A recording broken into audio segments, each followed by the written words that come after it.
Daniel Riolo, Florent Gautreau, notre super afterien Karim qui est là, supporter lyonnais, je le rappelle, ton joueur favori à Lyon, le mec qui t'a fait kiffer, qui t'a fait rêver, Eugène Carbongo. Il y avait Joseph Désiré Job, c'était plutôt pas mal. Sérieux? Ouais, il m'a bien fait rire, c'était sympa. Sinon, Juninho, c'est magique. Joseph Désiré Job, j'avais oublié lui. Tu aurais pu nous citer Tony Vérel aussi. On a fait un petit sondage. Aubameyang au PSG, est-ce que c'est une bonne idée, une mauvaise idée? 62% des votants disent une mauvaise idée. Bishop qui dit c'est peut-être une bonne idée pour Paris, mais pas pour lui. Bref, chacun a son avis. Mbappé est plus fort, dit Chris. Je suis mitigé, dit Jonathan. Donc, continuez de voter. Dans quelques instants. Fais la même chose avec Alexis Sanchez. Ah bah si tu veux, on peut envoyer le sondage. Alexis Sanchez, bonne idée, mauvaise idée. Minimum, on est à 85 de oui. T'es sûr qu'on a le droit de lancer autant de sondages? C'est que Sarko à l'Elysée, il a eu des problèmes. Si t'envoies du sondage comme ça, qui c'est qui raque? Ah ouais, mais non, mais quoi, qui c'est qui? Non, mais là, c'est pas des sondages c'est le sondage secrets. gratuit alors. Ça va. Oui. Ouais, bon, ça va. Et public en plus. Et Parfois, public. c'est des sondages secrets. Basket, un point sur le match entre Chalon et Paris-Levallois. Jérémy. Ouais, c'est toujours la mi-temps ici au Colisée à Chalon. C'est 39-35. que la mi-temps, donc après 4 heures de jeu. Attends, Exactement. t'as pas vu le truc de la fin du match quand il reste 47 secondes au affichage et qu'en fait t'as 18 minutes avec les temps morts. On n'en est pas Ça encore là, terminera vers vous minuit et demi inquiétez ce pas. match ce soir. 4 points d'avance du coup pour Chalon, c'est le plus gros écart Ok. de la rencontre. Simplement pour repréciser la règle, donc en quart de finale c'était au meilleur des 3 matchs, Gilbert, au meilleur des 5 matchs pour les demi-finales, donc on en est loin de, C'est on pour en est ça que loin de la c'était fin long, pour l'instant. je m'en sortais plus. Là, c'est le premier, là, en plus. C'est le premier. Exactement, premier de la Voilà. série. Donc on est là jusqu'à fin juin. Exactement, jusqu'à mi-juin en tout cas. Voilà. Merci Jérémy, à tout à l'heure. Bernardo Silva et Monaco, c'est mon avis du soir. Jingle. Attendez, mais qui c'est le patron ici? C'est moi quand même, non? Je peux en placer une? Oui, messieurs, dames, le braquage a commencé. Et je vais vous expliquer pourquoi. C'est pas moi qui le dis, d'ailleurs, c'est Bernardo Silva. Alors, il ne le dit pas avec ses mots. Mais enfin, écoutez-le. C'est une interview exclusive réalisée par RMC Sport. Mohamed Bouassi est allé le voir au Portugal, chez lui.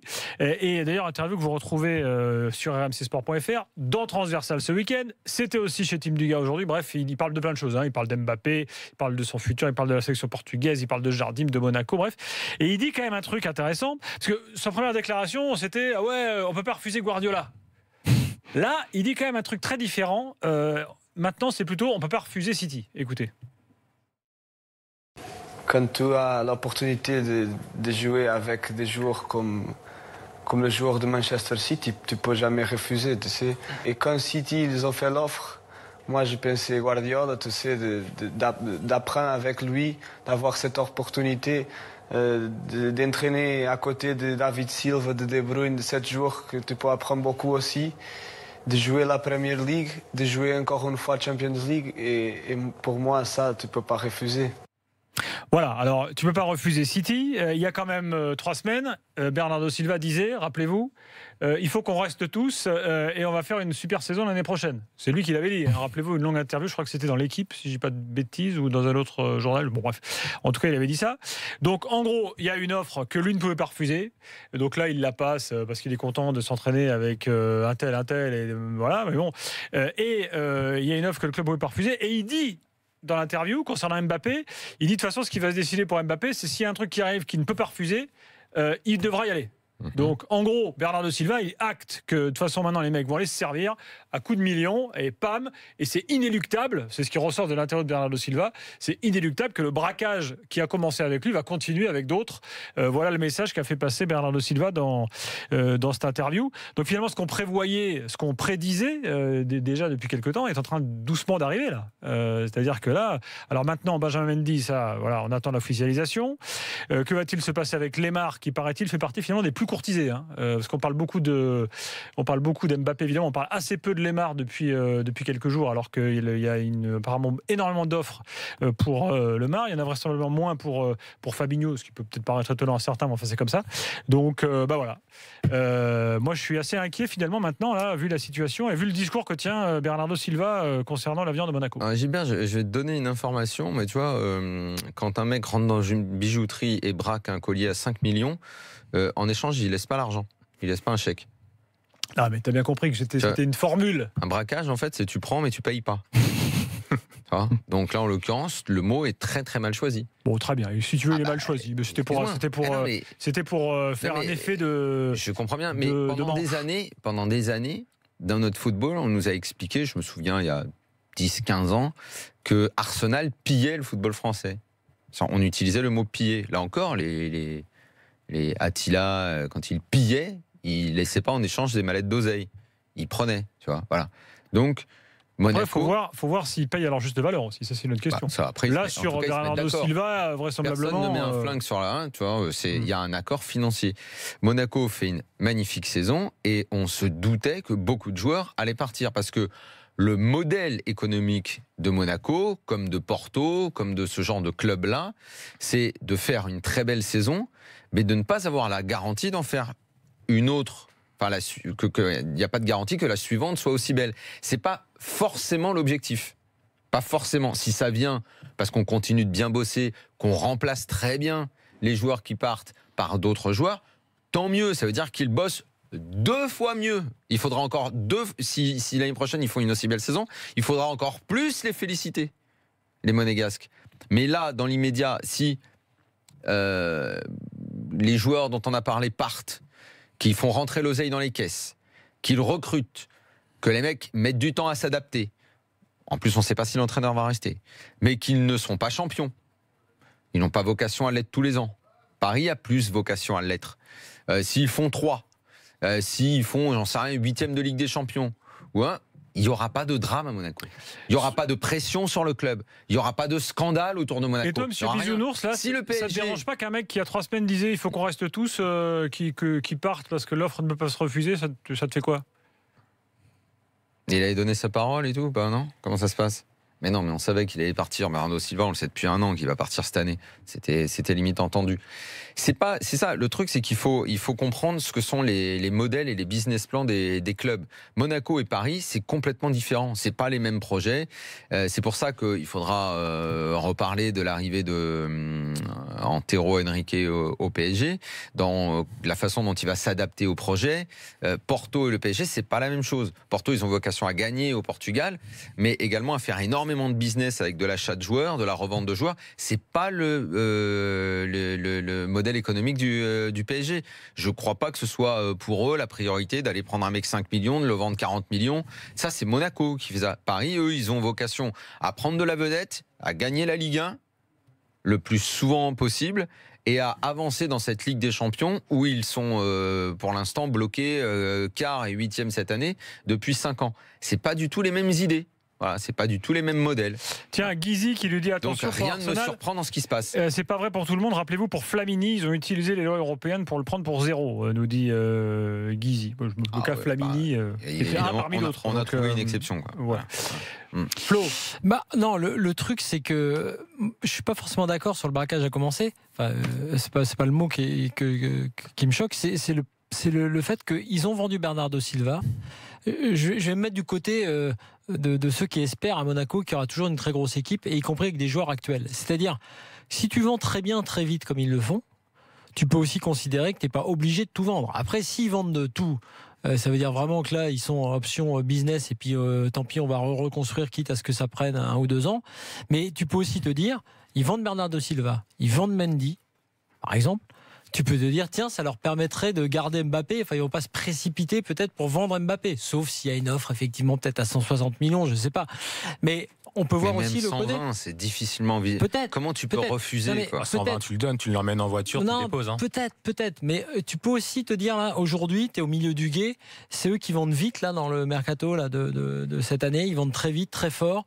Tu peux aussi te dire que c'est un moyen d'être fort pour continuer à garder. Par exemple, Mbappé met la pression sur ses dirigeants, tu sais, pour en gros dire, ou laisser dire, qu'il restera, mais si tout le monde se barre, c'est un peu compliqué, il aura envie de se barrer. Si tu dis, j'ai n'importe quoi, Mendy, Bernardo, et allez, Sidibé, je sais pas quoi, ça part, mais derrière, on garde Mbappé, Fabinho, Falcao. Et même si tu changes de coach, parce que c'est vrai que pour Jardim, ça va être compliqué de faire mieux, donc moi je peux comprendre qu'à la limite, tu changes de coach, ils ont les moyens de prendre un bon coach. Je dis pas, voilà, moi je dis pas aujourd'hui qu'ils font n'importe quoi, tu vois. Personne ne dit qu'ils font n'importe quoi. Non, mais je dis que c'est pas une fatalité. Par contre, c'est vrai que si tu vends Bernardo, Mendy, Fabinho, parce que quand même il est demandé. Si Falcao part en Chine parce qu'il a envie de partir en Chine, machin. Après, mais en gros, il faut savoir aujourd'hui, il faut savoir qu'aujourd'hui, tu as les clubs vendeurs et les clubs pas vendeurs. Monaco, c'est un club vendeur. Si Mbappé, il est au Real, au Barça, au Bayern, à Chelsea, même au PSG, Le mec, il peut venir avec 120 millions. Si les mecs n'ont pas envie de vendre parce qu'ils veulent gagner avec lui et ils veulent continuer à gagner l'année d'après avec lui, je parle de Mbappé comme je pourrais parler d'autres joueurs. Ils jouent dans les clubs pas vendeurs, tu as les Manchester United, ces clubs-là, voilà. Eh ben, on vend pas. Ou si on vend façon Manchester United qui vend au Real Madrid, ou façon... bon, bref, je n'ai pas d'autres exemples, mais ce genre-là, on va dire, avec l'oseille, tu rachètes aussi fort, immédiatement. Alors, tu claques. Parce que tu dois être performant Daniel, tout le temps. On va prendre Maxime. Et c'est pas le cas de Monaco. Monaco, c'est pas cette catégorie de club-là. Ça n'est pas ce modèle économique. Maxime est supporter de Monaco et lui, il est un peu dans une période un peu trouble. Maxime, bonsoir. Salut l'after, salut tout le monde les gars. Salut. Oui, alors qu'est-ce que t'en penses, toi? Merci déjà de m'avoir parce que franchement, je voulais parler au moins une fois dans ma vie à Daniel Riolo et je l'ai fait plaisir. C'est gentil. Et ce que je voulais réagir, c'est vraiment c'est une fatalité en ce moment. C'est une fatalité parce que effectivement piller, etc. C'est du pillage. Je vais vous dire pourquoi, parce que avec toutes les rumeurs qu'on entend actuellement, on n'a plus d'ossature, on n'a plus rien à mettre, aucune équipe. On a les rumeurs sur Falcao, sur Germain, en on a revanche, les rumeurs sur Mbappé. Tu vas être blindé. Attends, sur le Mar, Bernardo Silva est déjà parti, Fabinho, Bakayoko, des rumeurs sur Sidibé, des rumeurs, mais à un moment... mais tu le savais ça, Maxime? Tu le savais? Quelle équipe? Quelle équipe? Si vous voulez, on est champion de France. C'est à partir de maintenant, une grande équipe, on la reconnaît à quoi? Effectivement, à vendre, à acheter, mais on reconnaît aussi. Oui, mais Maxime, tu le savais que ça allait être comme ça. Tu n'as jamais. Pardon, je te pose une question. Je te pose une question, Maxime. Tu n'as jamais été naïf au point de croire que Monaco allait être une équipe après cette très belle saison, qui allait garder l'ossature pendant 2-3 ans, que tu allais l'année prochaine faire encore mieux en Ligue des Champions. C'est pas le modèle de Monaco. Tu le sais, t'es pas naïf. On le sait, notamment depuis 2014-2015. Mais après, si vous voulez, c'était un contexte totalement différent parce que quand on achète Rames à 40 millions, quand on vend 80 millions, c'est le jeu. Quand on achète, voilà. Si vous voulez, quand on achète. Mais là, c'est pareil. Quand t'as Bernardo Silva que dalle et que tu le vends 50, c'est ça. Quand on arrive à prendre un Lemar parce qu'on a le nez, quand on apprend un Bakayoko du Stade Rennais qui était pas du tout surcoté, on l'a parce qu'on avait le nez. C'est aussi effectivement pour les vendre. Je suis totalement d'accord avec toi. Mais pas les vendre au moment où ils explosent dans un sens. Mais justement, si. C'est là qu'ils valent le plus cher. C'est de l'économie. C'est là où ils veulent. C'est ça que, si vous voulez, que nous renvoient les dirigeants. Mais Monaco n'a pas vocation à être le grand club que toi, comme toi, tu l'entends. Oui, mais attends, ça a vocation à Daniel. Ça, c'est pas forcément une fatalité. Que le modèle économique actuel soit celui-là, je te suis. Mais tu peux aussi te dire, tiens, maintenant, on construit un truc qui nous permet à la fois de bien vendre. C'est pas les intentions. Et ah non, mais c'est pas les intentions. Non, mais je veux dire, c'est pas une fatalité. Tu peux aussi, en étant supporter, te dire sans être un utopiste, non, mais que ton club va, fort de cette politique économique qui a été bonne, qui est plutôt une bonne idée, tu vas changer, que maintenant tu veux redevenir un acteur permanent, majeur, qui va être candidat au titre tous les ans. Mais ils seront candidats les prochains. Ils vont se refaire une bonne petite équipe. Merci Maxime.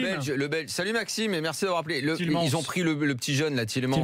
Alors, ils ont 3 nouveaux joueurs, figure-toi. C'est pour qu'ils prennent de la valeur. Ils vont aller chercher le mec à Caen. Ils ont fait signer des jeunes là. Le mec de Caen, comment il s'appelle? Je pense Camano, mais c'est pas Camano. Karamoko. Caramo, pardon. C'est ça.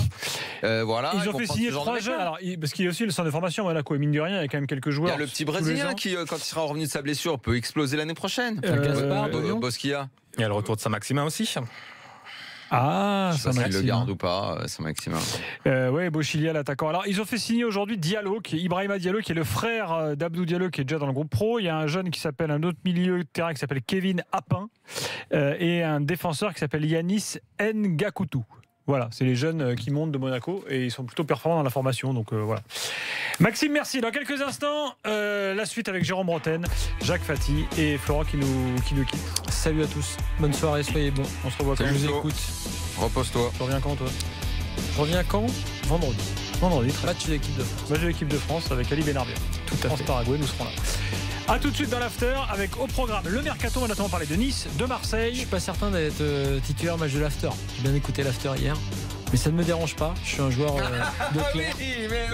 Je suis un joueur de club et si on me dit d'être sur le banc, je serai sur le banc. Mais quand je vais rentrer, est-ce que je peux te sélectionner en tant que super afterien? Pour le match de l'after. Je me place. Jérôme a bien dit qu'avec lui, t'es sur le banc. Toi aussi? Non, moi j'ai entendu, c'est normal. Moi j'ai dit j'ai un ancien joueur de Ligue 1, mais que si je fais une attaque à 2, t'es l'autre. J'ai bien dit ça, moi. Alors que t'as promis le banc quoi qu'il en soit. Attends, tu donnes ta parole? De quoi? Si je fais un 4-4-2, il est l'autre attaquant à côté de ma vedette. Tu donnes ta parole? Bien sûr. Mais peu importe. Bien sûr. Quelle que soit la place. Bon, après, s'il se blesse la semaine d'avant ou qu'il a mangé une choucroute la veille. Demain, annonce officielle sur le match de l'after. Merci Florent. On continue, on se retrouve dans quelques instants avec Jérôme, bien sûr. À tout de suite.